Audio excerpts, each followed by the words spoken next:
Hello, friends. Welcome back. We have for you Mr. Manoj Deshmukh today, the man behind Phosphor Pens, and we have an interesting session lined up for you today. Welcome, Manoj. Hi, Pradeep. Thanks for How are you, having me. Manoj? I'm good. I'm good. Thank you. How are you? That's good. I'm good as well. I'm good as well. So, are we ready to do this? Yeah, sure. Let's do it. That's great. That's great. So, once again, I would like to welcome you and thank you for doing this with us. I'm sure we have a lot of people who want to ask you a lot of things. We have a few things to ask you as well. So I thought let's start with the man behind the brand first. We all know Phosphor Pens, but it would be really interesting to get some personal insight into your pen hobby, where you started. So we know that you've been into pens since your childhood. So which were those special pens that you grew up with, or any pen which has a very special place in your collection? Something with sentimental value, or basically something you're very familiar with. Yeah. So, I would say I grew up with some of the known brands in India. Camlin, that's one of the brands I think we all have heard of. That is, I think, what was available to us back when I was in school. In the 70s, 80s. So that's what I grew up with. Some of the other, very unfamiliar brands like there's a pen I have called MC pens. I don't know if people have heard of that, but this was a copy of a Montblanc, 622, if I remember. So some of these, are pens, but the one pen that I very much remember using a lot was the Parker Vector. So that is the pen that I've used many years through school, college, and then I think later on we started getting more and more brands. The Hero pens, the Winston pens came in, but I think it's probably that Parker Vector is the one that I remember using for a very long time.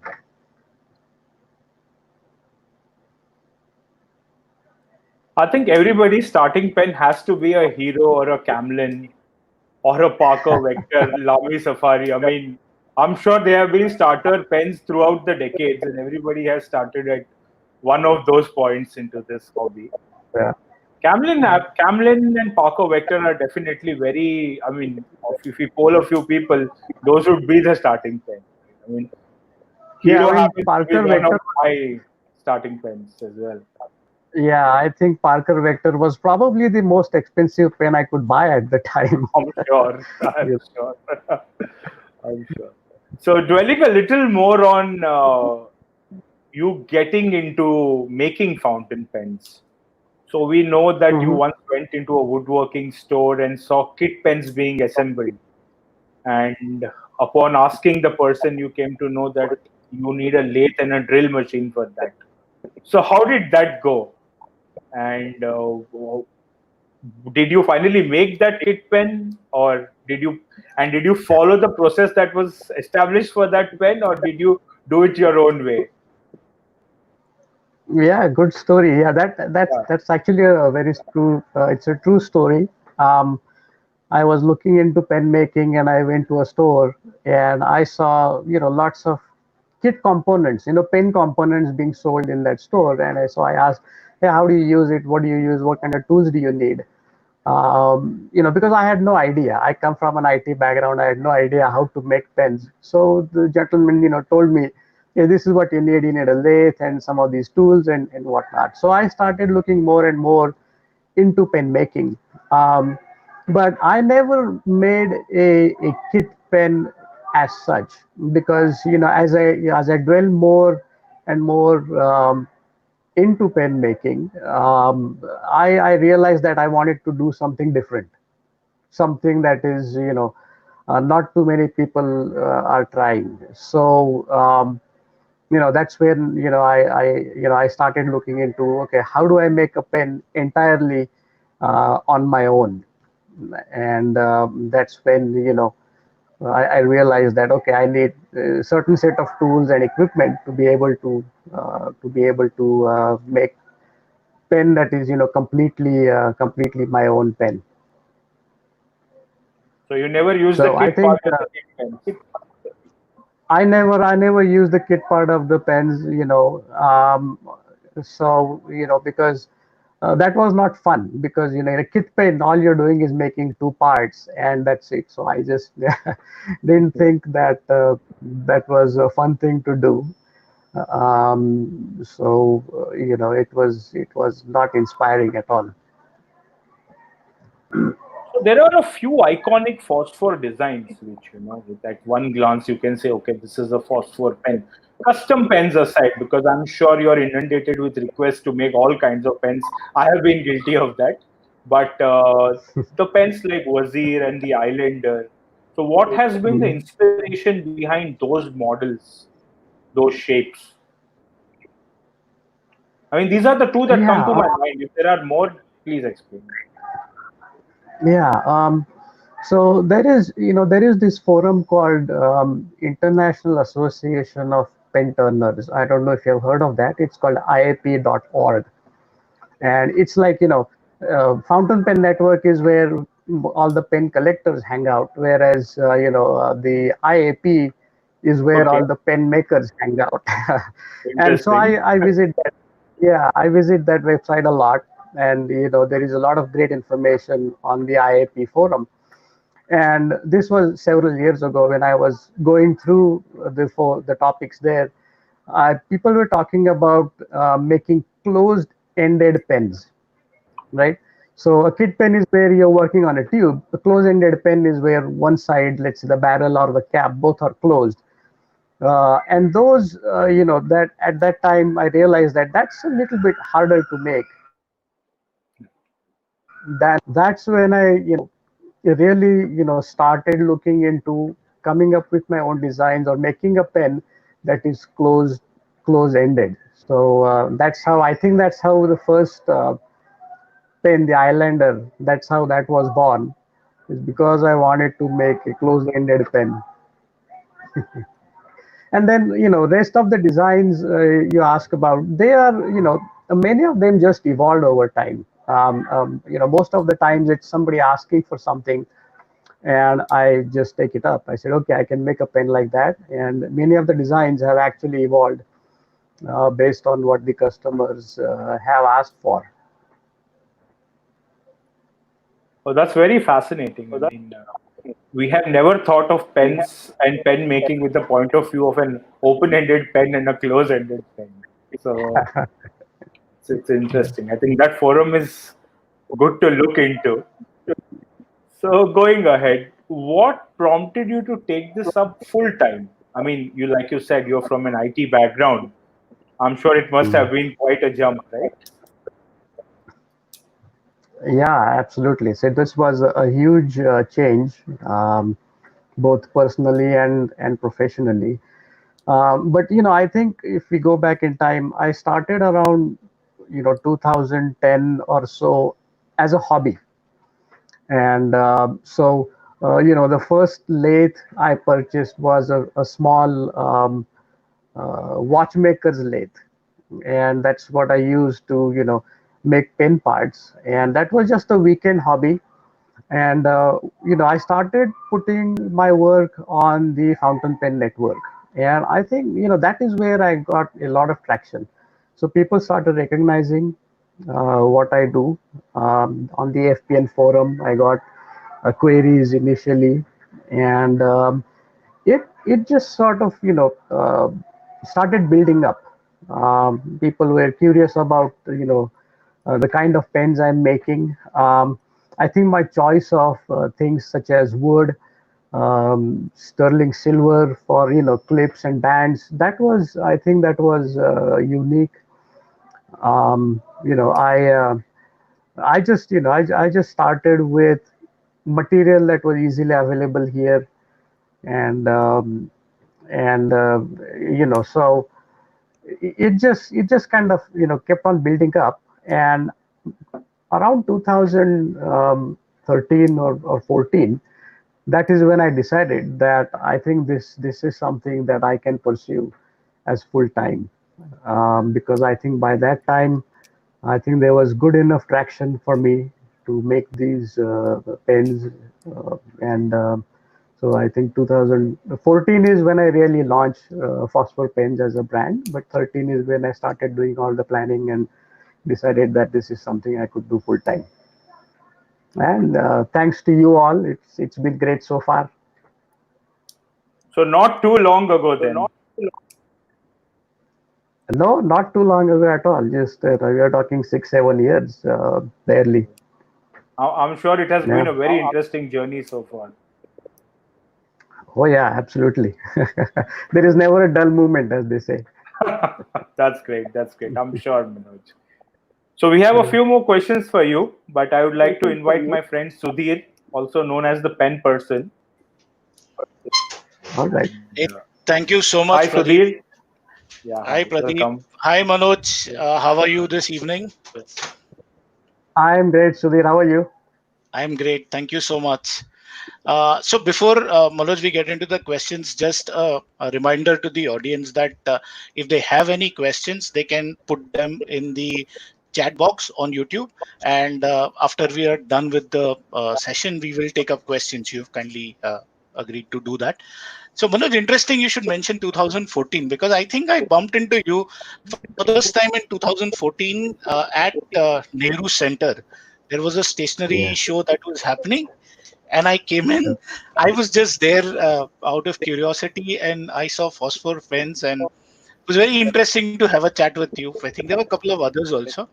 Hmm. And then I realized you are also on FPN.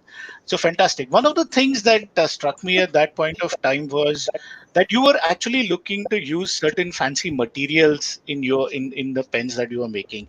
If I remember correctly, there was uh, a specific pen made out of sandalwood. I don't remember if it Hmm. was the Vajeer or the Islander model. So, what inspired Okay. you to take that kind of material and then start working with it? So interesting you asked that because when I started looking at material, one of my first challenges was back then there was hardly anything available in India, and that's still a challenge to a certain degree.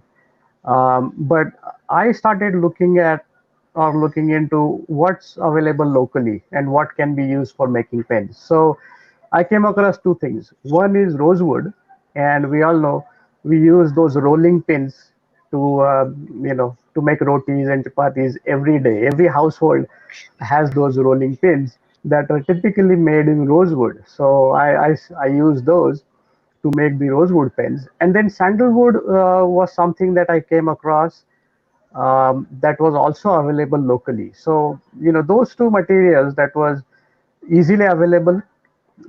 Teak wood is another material. So, rosewood, teak wood, and sandalwood is what was available fairly easily here. And I started with those.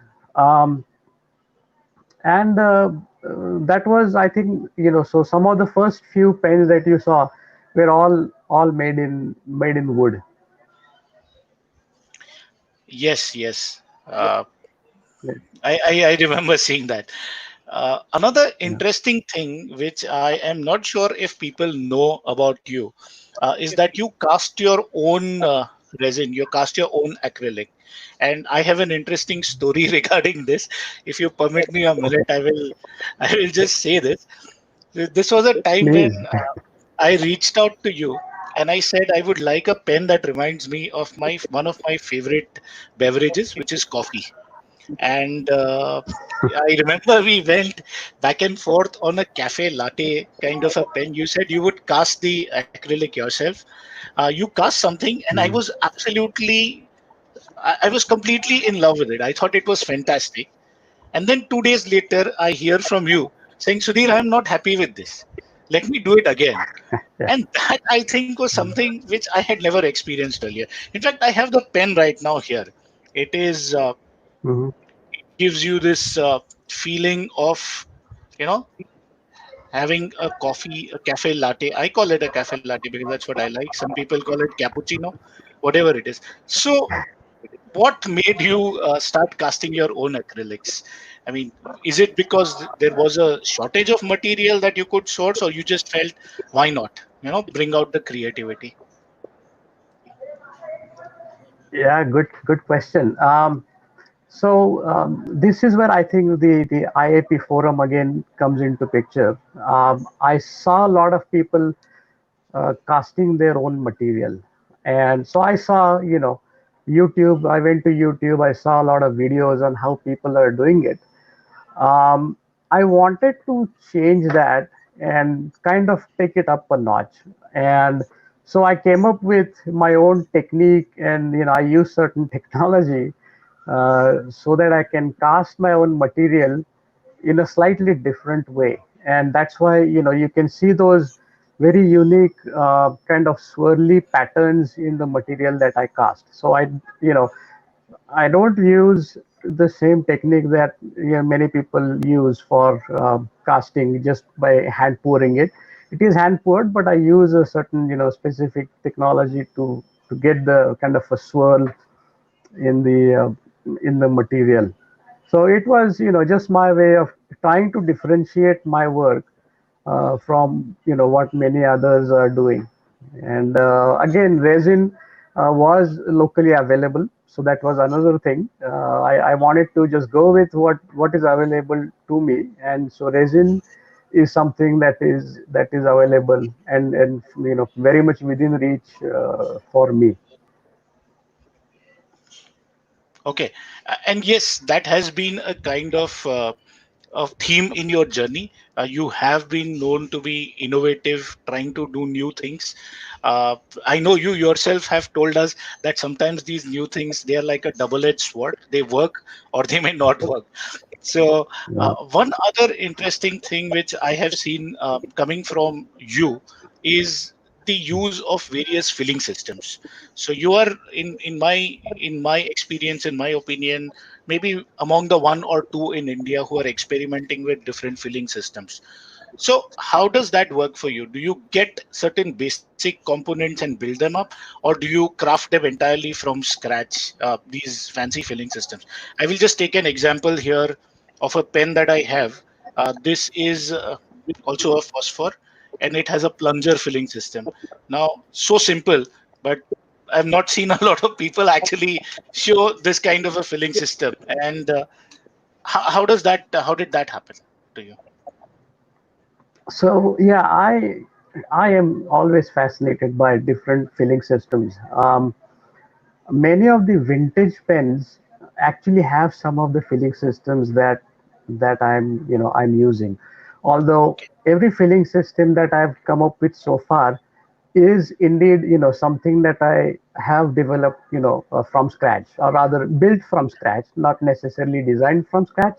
Some of them I have, see. but mostly built from scratch. So it does take a good bit of R&D work, and I practically make each and every component by myself. Okay, If you take, for example, the plunger filler, every piece, the rod, the screws, everything is made by hand, and that's why things take so long. But it is something that I develop myself. It takes a lot of R&D, but I'm a very hands-on guy, and I like to do everything myself. okay. And in a very logical segue to that question, corollary would be, which was the most challenging filling system that you had to create so far, or are planning to create? One of the two. Okay.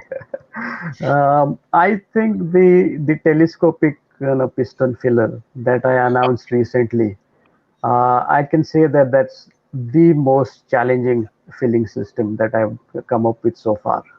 It's very intricate. It has so many parts that you have to make.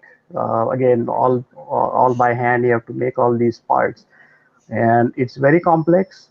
The design is as I mentioned in my blog when I posted it. The design is not very difficult to understand, but it's the implementation part of that telescopic piston filler that's very challenging to do. So I don't know what else is coming. You will see if I come across something other than that, maybe I'll develop. But at this point, I think it's the telescopic piston filler that is the most challenging. I would also like to mention the plunger filler, because that also involves making a lot of parts. So the plunger filler also is, or the vac filler, now popularly known as vac filler. So that is also challenging, but I think telescopic is probably 10 times or even more challenging than the plunger filler. Oh wow, I can imagine that. I can imagine it's. I think there is a reason why telescopic pistons stopped being made by companies and are no longer being made. Yeah, So I can imagine that. yeah, Okay, yeah. so moving from the pens that you make, so you are at heart a pen creator. You create pens, you design and you make them, but you also have to sell them. Mhm. Now, while selling this becomes something. It's like a it's not just custom the way we know custom. Custom is where we give a specific order and we get it made. This is a couple of levels beyond that. This is the height of custom pen Mhm. design and pen making, because both you and the customer are involved in the process, right? So do you want to share, I mean, I will leave it to you whether you want to answer this question or not. Would you like to share any strange experiences that you had with your customers, in terms of somebody who was just not satisfied, or any other kind of extreme example that you've had to deal with? Okay, interesting question. No, I wouldn't say I've met anyone that has any kind of strange requirements as such. On the contrary, I think that people have been extremely kind and understanding. Because when people come up with requests, there is a lot of email communication. There is a lot that goes back and forth. We discuss all the requirements over email, and that answers most of the questions or concerns or ideas, if you will. And so I wouldn't say there are any strange experiences, or someone who's come up with something unrealistic. I think the way I look at it is, it's just expectations.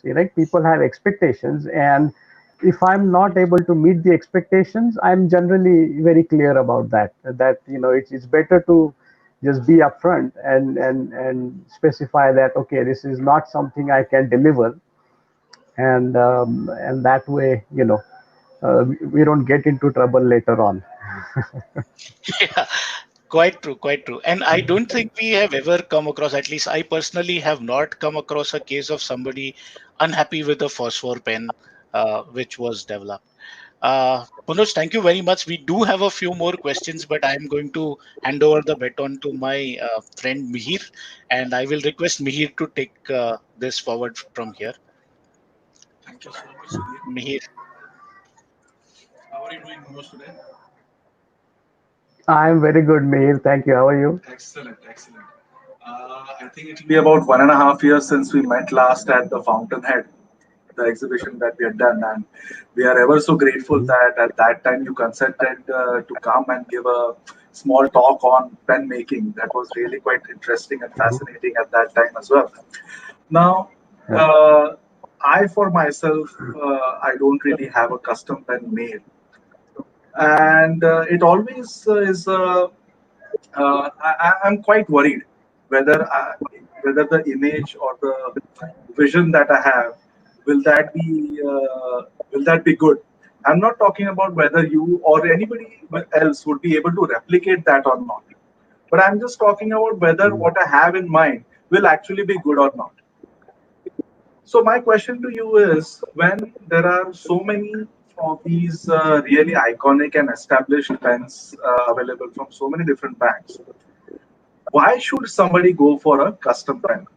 And like I said, I've been in this hobby for about 3, 4 years now, maybe about five, and I still am a bit worried whether I should, even think of going for a custom pen. So should a newbie, for instance, go for a custom pen? What do you think? Yeah, go for it. I need more customers. Why not? Um, no, I think when it comes to custom pen makings, it's about let's say dreaming up something and being able to achieve your dream.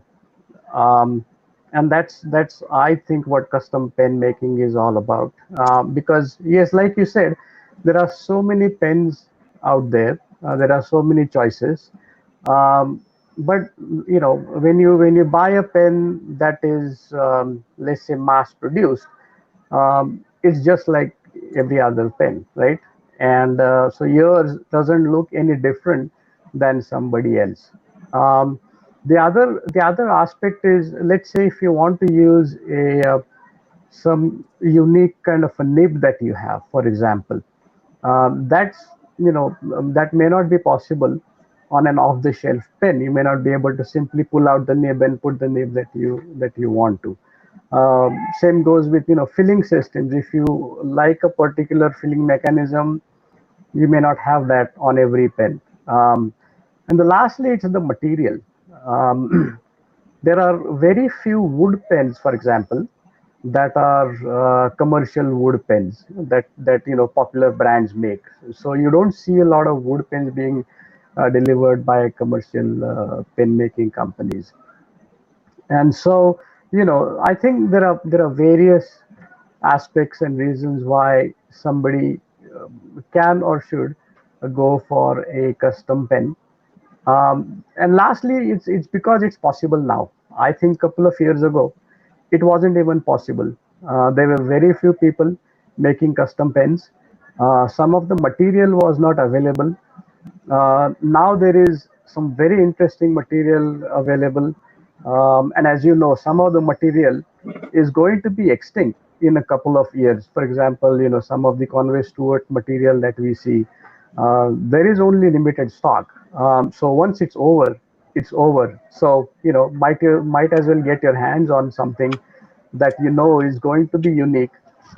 It's not going to be available after some point in time, and that's why I think there is uh, a bigger case now uh, for custom pens than there was before. As the Fountain Pen Association of India, we hope that the hobby grows by leaps and bounds. And custom pens and custom pen makers, and this market in particular, is, I think, one of the most fascinating ones. And I do hope that listening to you right now and this entire session, I really do hope that people get more and more inspired to order custom pens. Because I generally believe that for a market to evolve and mature, there should be more people interested in that market, not just buyers but sellers as well, because that just it's been noticed throughout history that the more evolved and mature the market is with more buyers and sellers, the better is the quality and everybody ultimately benefits. And I do hope that people do come back to you with more orders for pens. But that actually brings us to the next question. Now, if I today go to your website and try to order a pen, it's not easy, is it? Because the last time we checked, the wait list is almost 75 weeks, 1.5 years. So, how do we deal with that? Do you think that has put off a lot of customers who would have liked to get a pen made from you? Good question. Yeah, I'm sure it has put off some people. But the list is real. It's an actual list, and there is a wait period. Um, I keep thinking about what I can do possibly to improve that. And I think automation is probably one of the ways of tackling that. But in a way, I think the wait might benefit some people. I think because sometimes it helps in planning. For example, it helps in, let's say, discussing the designs.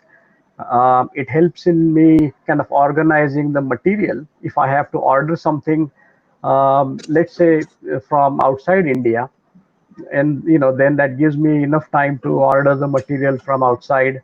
At times, it's even some of the capability that I have to develop. So if somebody asks for a certain aspect, and if I don't have the capability at that time, I have enough time to develop that capability. And so it gives me time to, do the necessary, let's say, planning, tooling, if I have to order specific tools, equipment.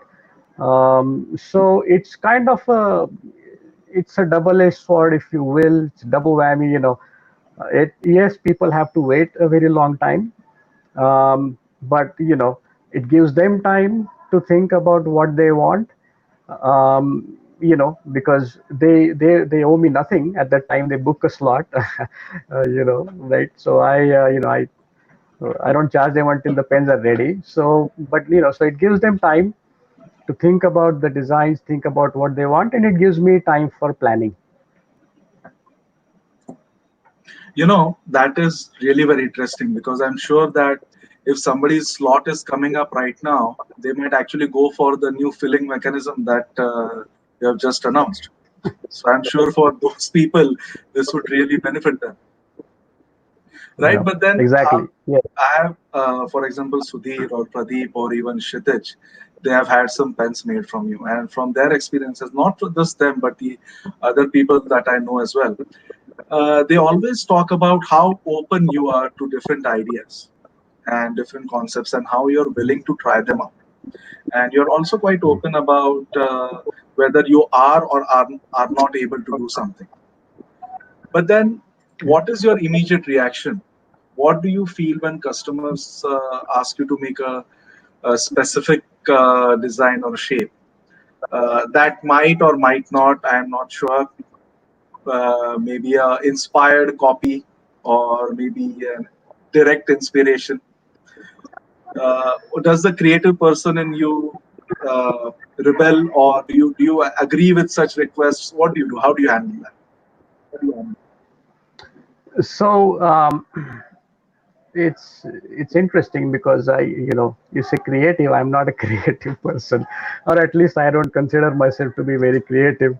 I'm actually more technical than creative. So if somebody comes up with a new design or a new idea, I absolutely welcome that. So that gives me more designs that I can use in the future. And it's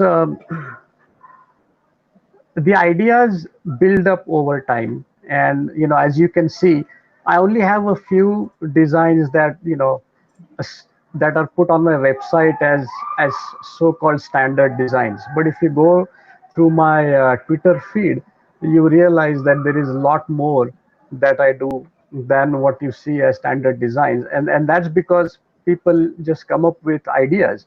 And I think this relates to the previous question you asked about custom pen making as well. Is there are so many combinations and permutations and combinations that you can come up with, that people can ask for something that I may not have either done before, or they have seen either on my pen or somewhere else.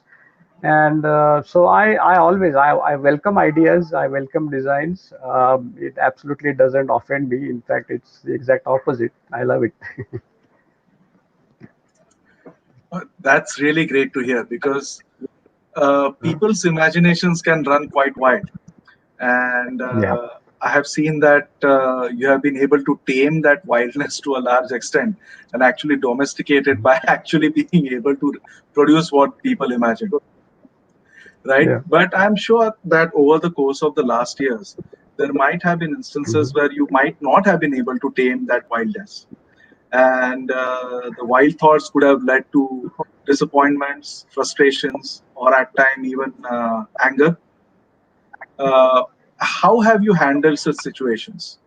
uh, I'm sure, I mean, everybody who is in the sales or service industry or a customer facing role has handled people or irate clients or customers.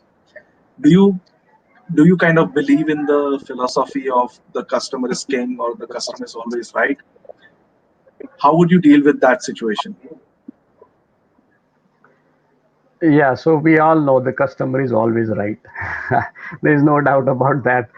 Um, so, it's about what I can deliver based on what the customer is asking for. And that's where the email discussions that I mentioned earlier come into picture. There is so much back and forth that goes on in the background, with all of my customers that if something is practically impossible for me to deliver, I'm very clear about that. I indicate that upfront that this is not something I can deliver, or if it is something that I'm trying for the first time, I indicate that as well. So I've not had a situation where there have been disagreements or conflicts so far. It's just it's meeting somebody's expectations as best as you can, and delivering what was promised. So if I am not able to deliver what was promised, then we work it out. I think I would agree with that because I don't think I have heard really any complaints about Manoj Deshmukh or Phosphor except for the long wait times.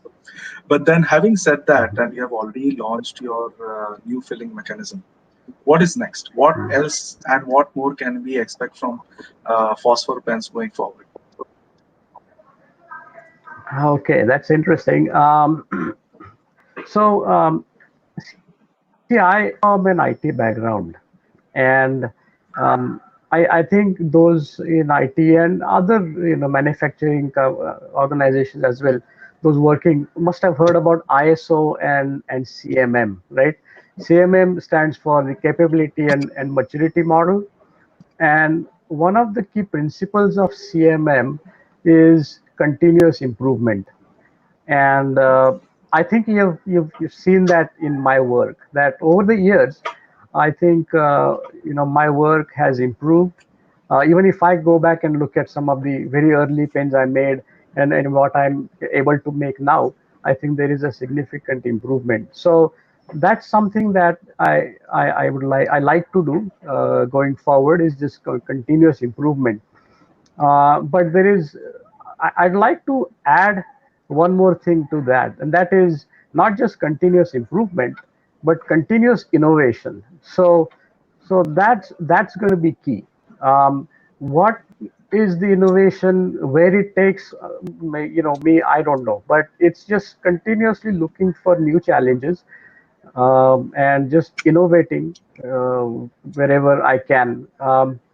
And for example, if I talk about challenges, the Ticona, the triangular pen that I developed, was something that somebody had asked for several years ago, and I remember trying it several times. I think there were like 5 or 6 failed attempts, and once again, that individual, who was very patient, and I just kept trying until I was able to develop that pen.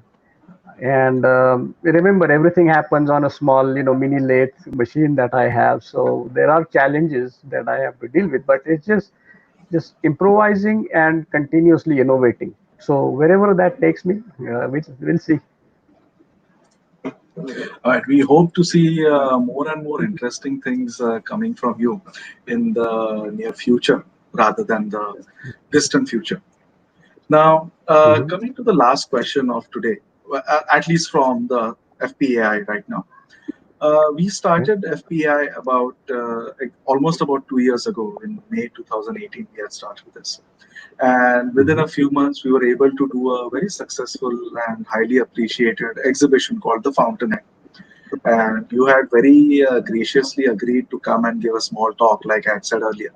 And not just you, but then we had the support of so many people, because first of all, this is not a profit making, or that is not the main goal of the Fountain Pen Association of India. The objective is to bring the hobbyists together, to develop this hobby, to promote this hobby. And we had a lot of support from so many people that it's just impossible to list them here right now.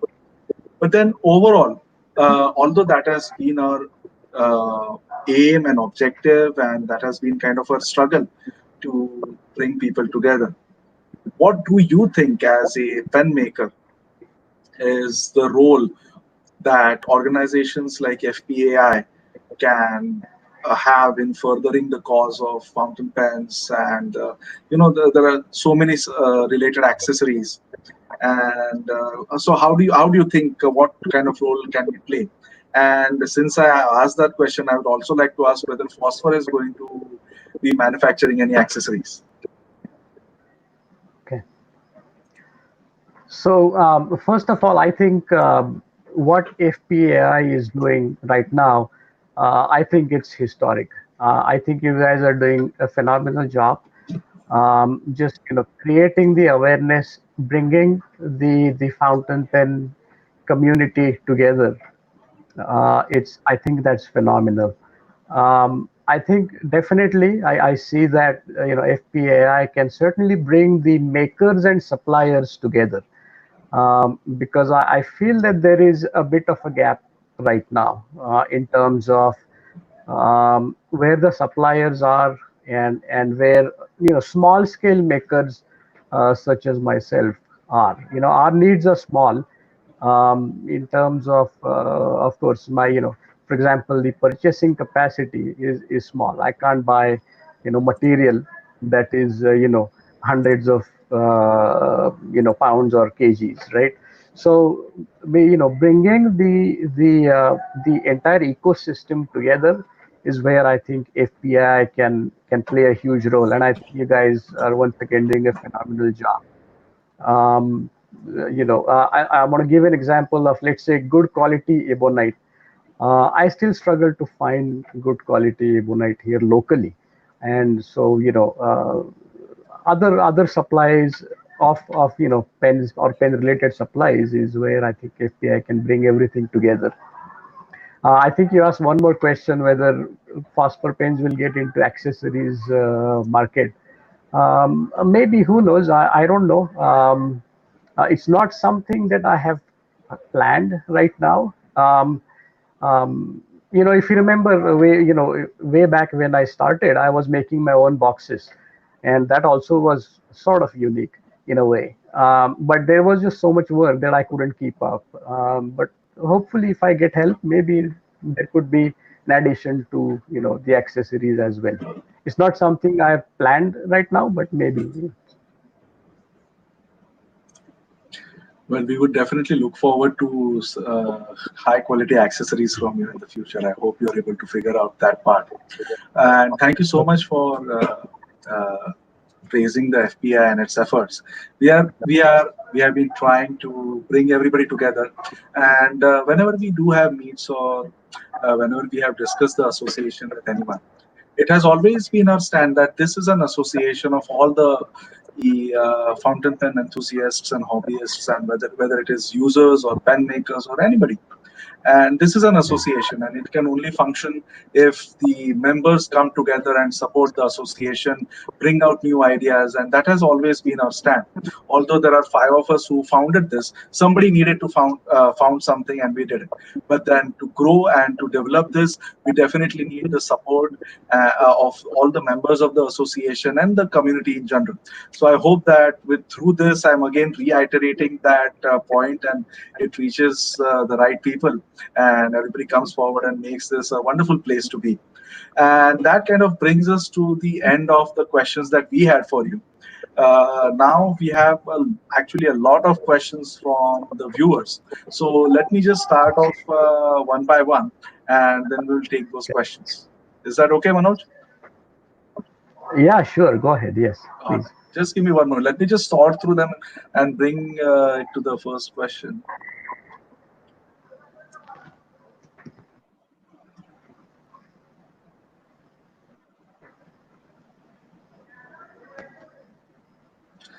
So the first question is from Mr. Suman Saraf. He's asking, any custom pen makers whose work you follow or look up to? Um, I would say all of them. There are so many custom pen makers around the world that are doing some phenomenal work, and I always look up to them to see what else they're up to, or what else they're coming up with, and that inspires me even further to do what I do. Yes, I can't name anyone in particular because I think there are so many. There is a private group on Facebook called Custom Pen Makers Group. There are about 50, 60 of us in that Facebook group, and there is some extraordinary work that people do that I've seen in that group. So yeah, it's very inspiring. All right. Thank you for taking that question. Next question we have from Pradeep, who, although a part of the studio right now, he still has put up a question on YouTube. He's asking, how long does it typically take you to turn a pen? Okay, good question, Pradeep. It really depends on the complexity of the pen. If it's a simple pen with not much in terms of the filling mechanism, etc., then it can be finished in a day's time. I would say the minimum is 1 day, and it can go higher from there.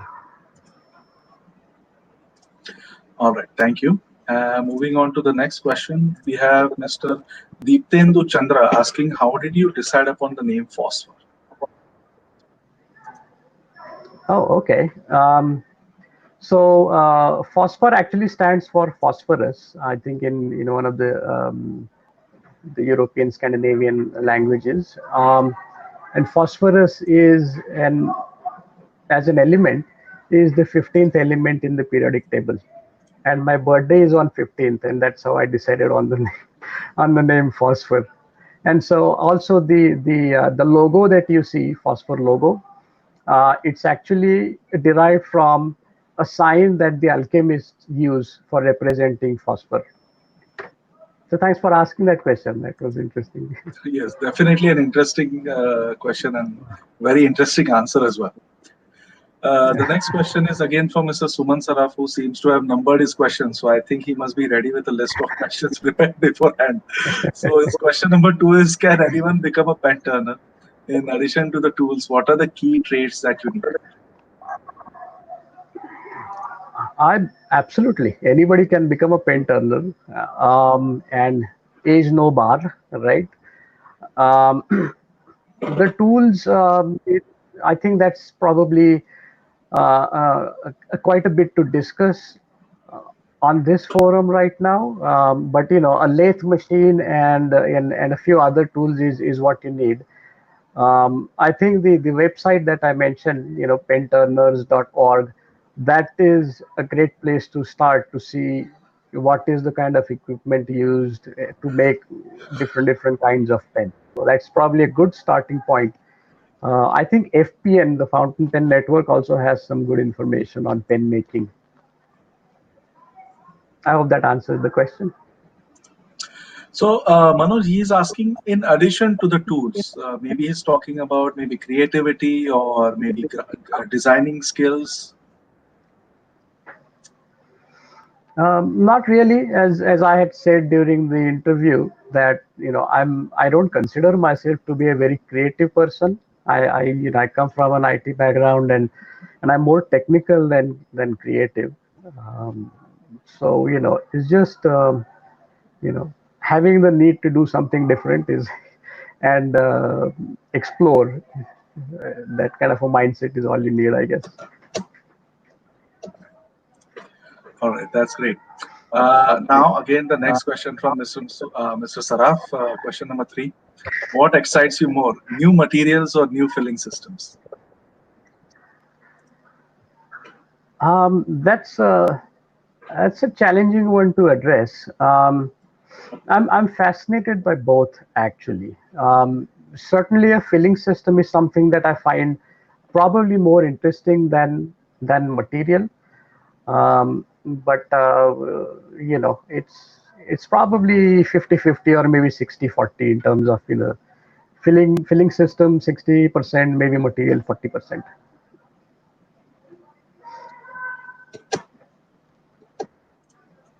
All right. And then the next question we have is from Mr. Anish Menon, who is asking, what are the more unique materials you have used? Did you source it or did the customer provide them?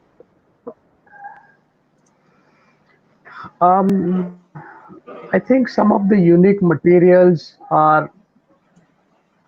they're unique.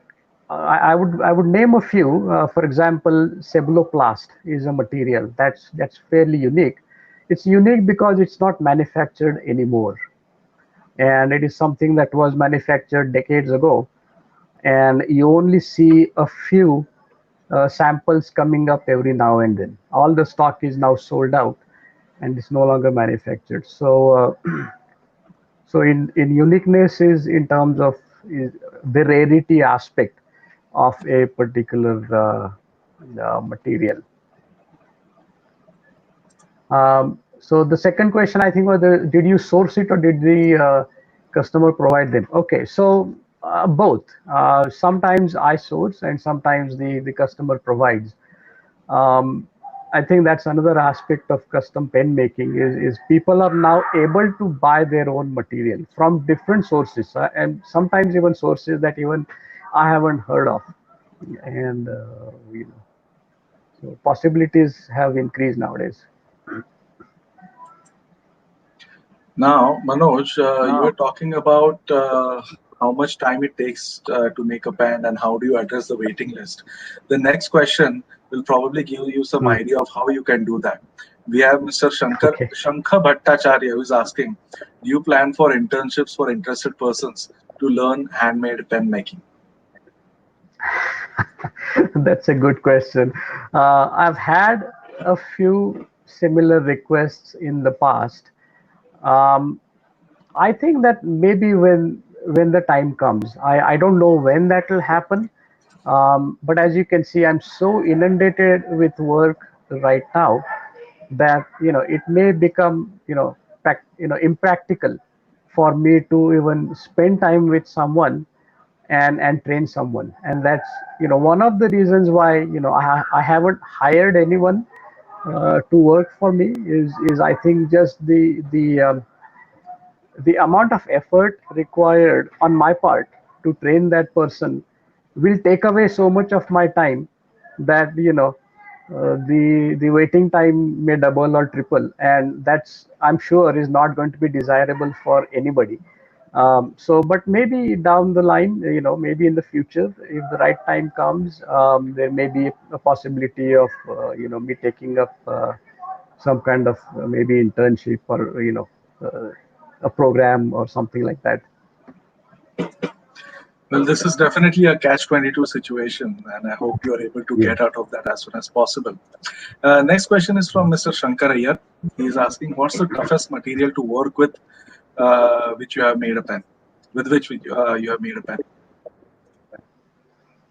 Um, I think the cebuloplast that I mentioned earlier, that's tough in the sense it's a challenging material to work with because it's extremely brittle. Polyester resin is also very challenging to work with. It is brittle, but because I cast it, I can make it larger, and the dimensions are then workable. Whereas the some of the celluloid or the cebuloplast material that is vintage, the dimensions are so extreme that it's very challenging to make a pen from those. For example, there are cellulite tubes available or used to be available. I think they have almost gone out of stock now. Those are also very challenging to work with. Um, casein could be another material that's a bit challenging to work with because it's a hygroscopic material, and people talk about it being exploding while you're drilling, etc. It hasn't exploded, at least so far in my face, but that could be another challenging material to work with. So you have to definitely be careful with some of these. Thank you so much for answering that. The next question is now question number 4 from Mr. Saraf. Can you now do chasing patterns that will allow some of us to make vintage looking pens? That is certainly on my list. A few people have asked me about that. It is on my list. Again, it takes R&D, and it's just splitting time between actual pen making and doing the R&D. But that's certainly on my list of things to do. Yes. Excellent. Now the next question is from Mr. Shankar Bhattacharya again. How many pens do you make an average in a year?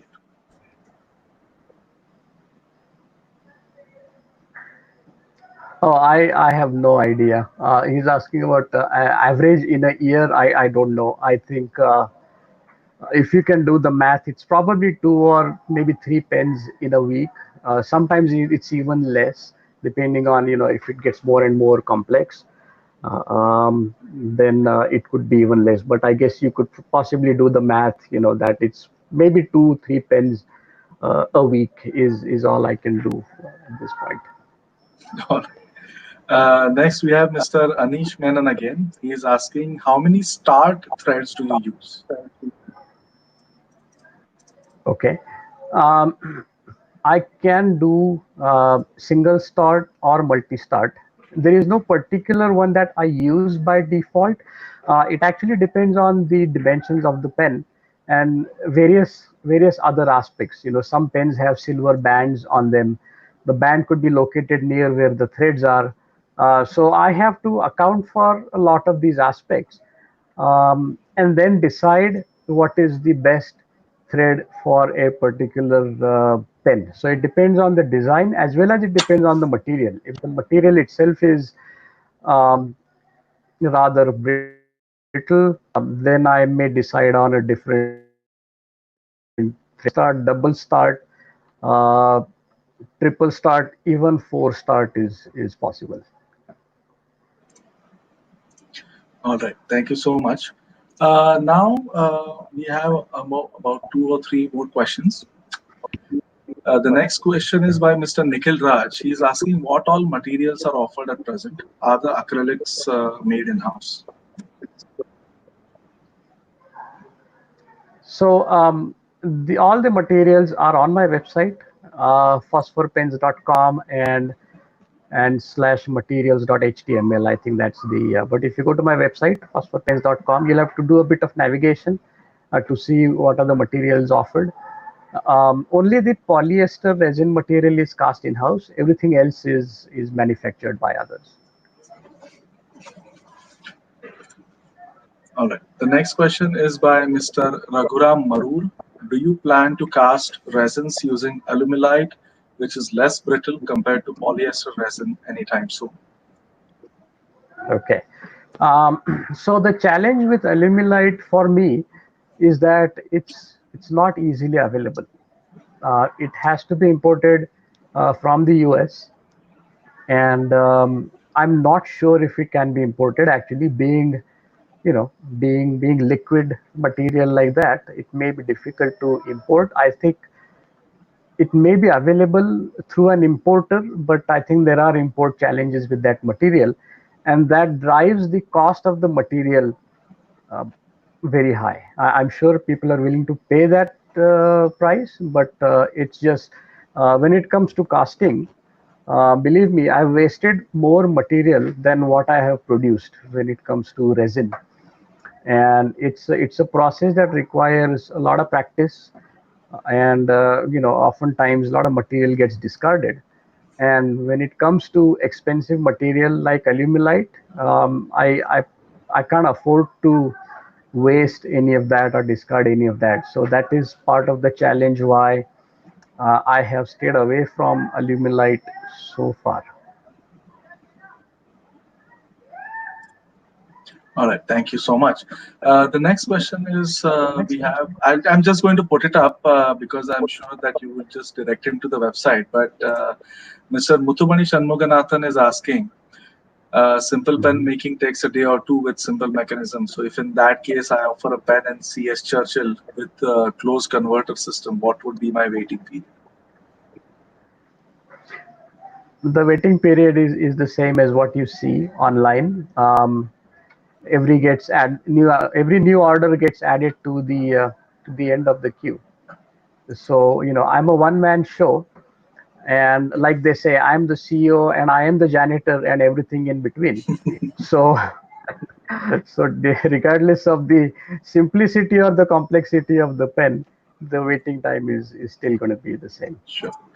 And now Mr. Suman Saraf has a suggestion for you. Chasing pattern Okay. plus telescopic piston is a winner. Okay, all right. Then we have Mr. Hari Balkrishna. He is asking, Manoj, you have made your own feeders and filling systems, even clips, etc. Have you considered making your own names?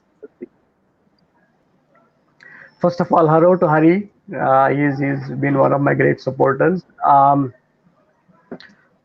have contemplated making nibs. It's something that I think is quite challenging. Um, I think the kind of investment required in terms of time and possibly material, I think is something that I may not be able to chew at this point. It's it's been in the back of my mind ever since, and but it just seems like a very challenging thing to do. I do, as you may know, I do make my own silver bands, the plain bands that you see on all of my pens. I make those myself. So, so in terms of some of the techniques, I have learned by observation, but nib making is something that's probably, uh, far out, at least at this point. I feel that it's quite challenging for me.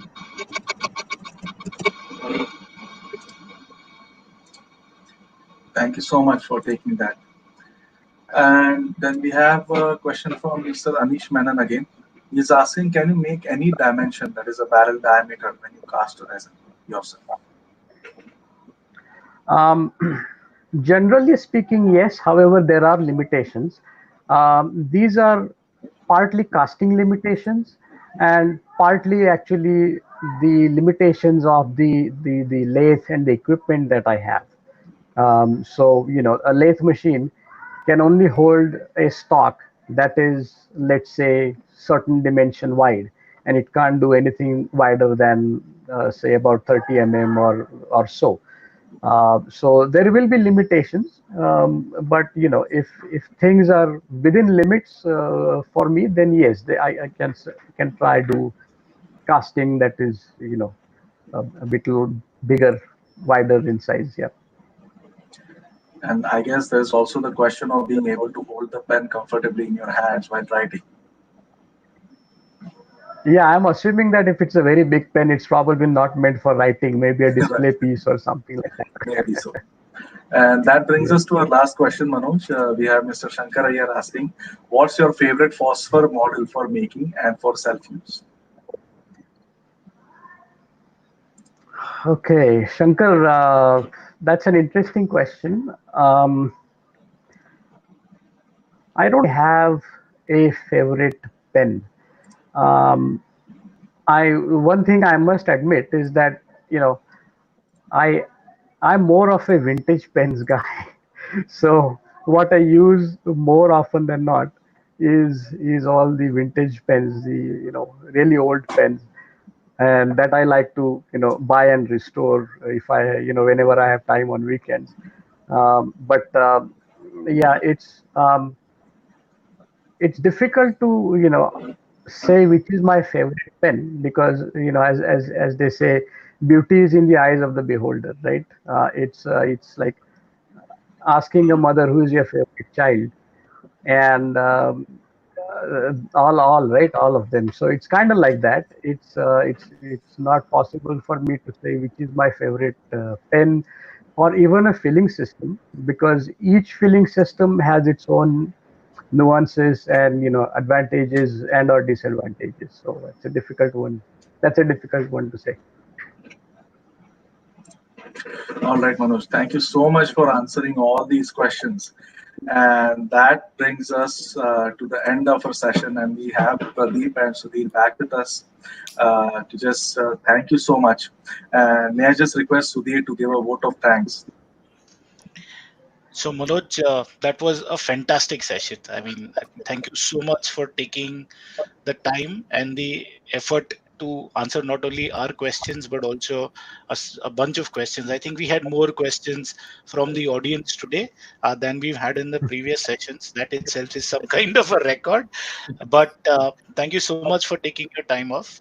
Uh, uh, e- Let me express this in the way I can do it best. I think when I look at a phosphor pen or when I think about a phosphor pen, the first thing that comes to mind is, okay, what's innovative about this? What is different about this pen? What is it about this pen that sets it apart?